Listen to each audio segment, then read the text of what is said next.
their supervisor, or in this instance, the secretary is saying. It's not a good position. Democrats believe in the rule of law. If there is an opportunity for members to go to court and hold this administration, for which we've done in a number of occasions, accountable for what they're doing, we will do it. We're talking to the lawyers right now. The law is clear, but when the House, the Senate, and the White House is controlled by Republicans, it's a difficult task. So we will follow the law. A number of members have called and said, I'm prepared to do whatever. And so I think you'll see some direct action on part of Democrats in the House next week. We do have some breaking news. LA Mayor Karen Bass is going to respond next hour via a press conference to the comments made by Vice President J.D. Vance, some that we showed moments ago. So we will monitor that, and we will bring it to you here on MSNBC. I want to follow up on something you just said, Congressman Thompson, because I don't want people to miss it, is that you all are currently exploring your legal options as members of Congress to potentially bring a lawsuit against the Department of Homeland Security, Secretary Noem, or some version of that. Is that correct? Oh, there's no question about it. The point is, in our mind, the law is clear. We have oversight responsibility for immigration customs enforcement. When members are prevented from doing that, and the secretary is the main culprit, and the president is complicit by allowing her to do that, then for the most part, the only recourse we have is to go to court. So we're looking at it. Most individuals that we've talked to today agree with us that you have oversight responsibility as members of Congress. You're just doing your job, and they are preventing you from doing your job. Now, if obviously we had some bipartisan members who wanted to join us, it might be different.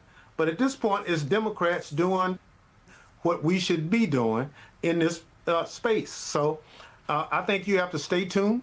It will be interesting next week. There's a good possibility that members might be going to some other facilities to test just how strong this administration is on this point. But let me be clear. The detention facilities are one thing, and the processing facilities are another. The processing facilities are designed for processing. They're not designed to hold people overnight or for several days. Members want to get in and see exactly what's going on. The law is clear. So they are preventing members of Congress from doing their constitutional job in this respect. Representative Chu, I'm still just so struck by what we heard from the vice president a little bit earlier, and how it shows a fundamental misunderstanding of this issue. To act as though rounding up immigrants, nonviolent, non-criminal immigrants in this country, and deporting them is somehow the way to begin to get at the cartels, is to not understand how or why the cartels function. If you want to get at the cartels, you create legal pathways to get into this country so that the cartels no longer have a role in our immigration system. They have got it so backwards. And this is not the first time they have got it very wrong, Representative Chu. I want you to take a look at this post from the vice president on X. This was posted on June 7th. This is him describing what's happening in LA. Insurrectionists carrying foreign flags are attacking immigration enforcement officers, while one half of America's political leadership has decided border enforcement is evil. So much there. I don't know if he knows that Los Angeles is about 130 miles from the U.S.-Mexico border. That's one thing. I don't know if he understands that people protesting on the streets does not make them insurrectionists. Can this administration solve any of the problems that are currently before America so long as they are misrepresenting and misdiagnosing the source? Well, the fact that J.D. Vance couldn't even get Senator Alex Padilla's name correct shows that he is just repeating MAGA slogans without even thinking. For one thing, Trump was promising to deport criminals and rapists, But what we've seen from the raids in Los Angeles is that they are picking up everyday workers. They are going into car washes, Home Depot lots. They are picking up anybody that to them looks like an undocumented person and just sweeping them up without warrants and without saying what their names are.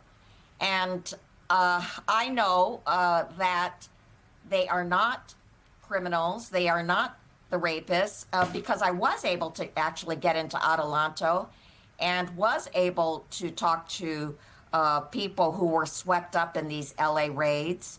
They were workers in a business, and these unidentified persons came in and demanded that they sign these documents, and then they were taken to the Metropolitan Detention Center, were denied food for 12 hours, and then could not contact their family members or legal representatives, and then were sent to Adelanto, handcuffed, and after spending hours in a van. So these are not the right way to treat these people. And let me say something else, which is about the protests. The area where the protests occurred were in 1 square mile, and I want to tell you that LA County is 500 square miles. You know what? Americans have a right to do that in this free country. American citizens have a right to do that. They have a right to not be roughed up by masked men holding long guns. You know, even the country's most popular pro-Trump podcaster, Joe Rogan, much has been made about his support for Donald Trump during the campaign, made a pretty important point this week that American voters, the vast majority of them, did not vote for this. If the Trump administration, if they're running and they said, we're going to go to Home Depot and we're going to arrest all the people at Home Depot, we're going to go to construction sites and we're going to just like tackle people at constructions, I don't think anybody would have signed up for that. They said, we're going to get rid of the criminals and the gang members first, right?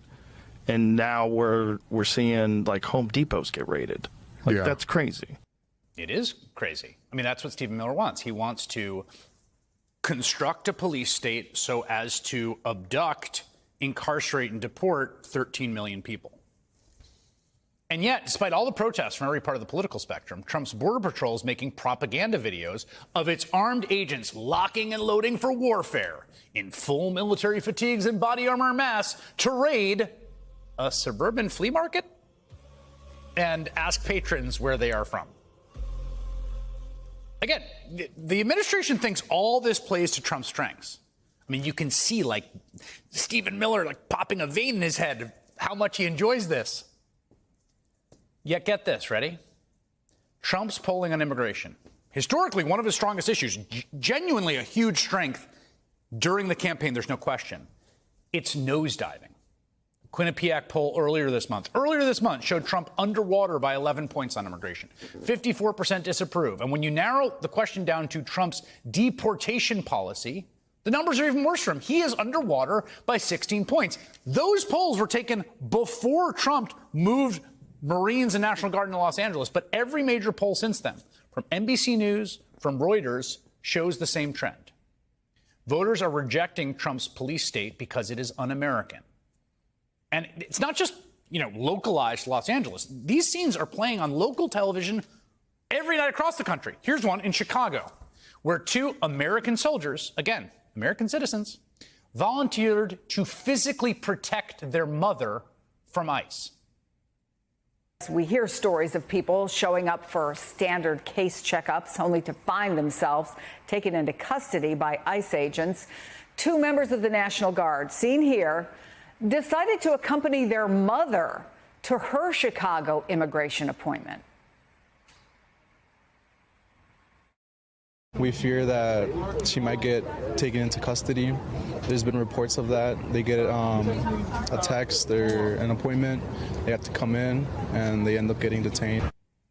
Putting their own bodies in front of their mom in uniform to prevent her from being snatched by the secret police. Now, that's the same thing, by the way, that New York City Controller Brad Lander was doing for migrants in the city when federal agents roughed him up and cuffed him this week. Similar activities are now being bolstered by the first U.S. bishop appointed by Pope Leo, Michael Pham, who came to this country as a refugee from Vietnam when he was 13, sent a letter to fellow priests in Southern California encouraging them to show up in federal buildings today, World Refugee Day, and support immigrants in their immigration hearings. According to reporters in San Diego, due to Bishop Pham's presence in the courtroom, cases of immigrants today were effectively postponed. Unless you think this same sentiment isn't rampant among normies, consider the fact that one of America's top professional wrestlers, Brody King, showed up to a match in Mexico City Wednesday night wearing a tank top that said "Abolish ICE." I'm going to say this slowly and clearly because it's important, and there's a lot of misdirection on this. Donald Trump and Stephen Miller are on the wrong side of public opinion on this, and they're losing badly in the court of public opinion. Their answer, as always, is to up the ante.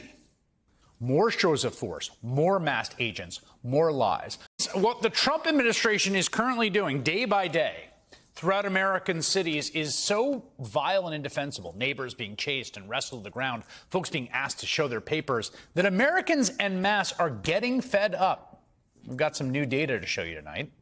Take, for example, Los Angeles.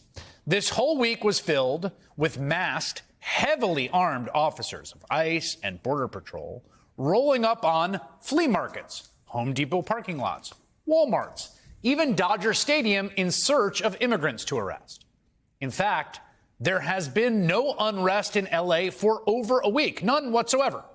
And yet Trump still has thousands of Marines and National Guard soldiers patrolling the streets. Donald's budget's going to keep failing. And it's going to keep failing because on the other things, he's losing consensus among Republicans. As he goes too far and he alienates voters, he alienates swing districts. Because one of the reasons you can bully Republicans in the House, because remember, this bill's going back to the House after Senate amendments go through it.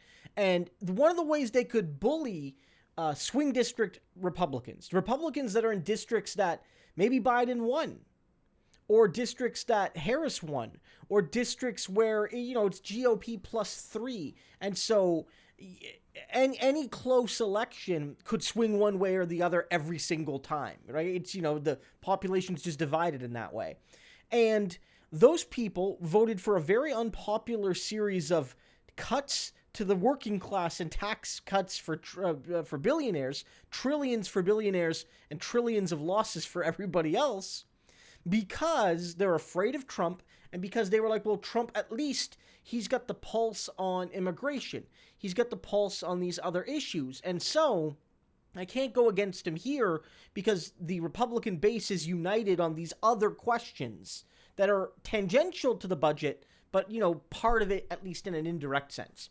But as he loses this support, and as the Republican Party tears itself apart, and voters start to turn on Trump on immigration, backing this unpopular bill for all the other reasons becomes even less tenable.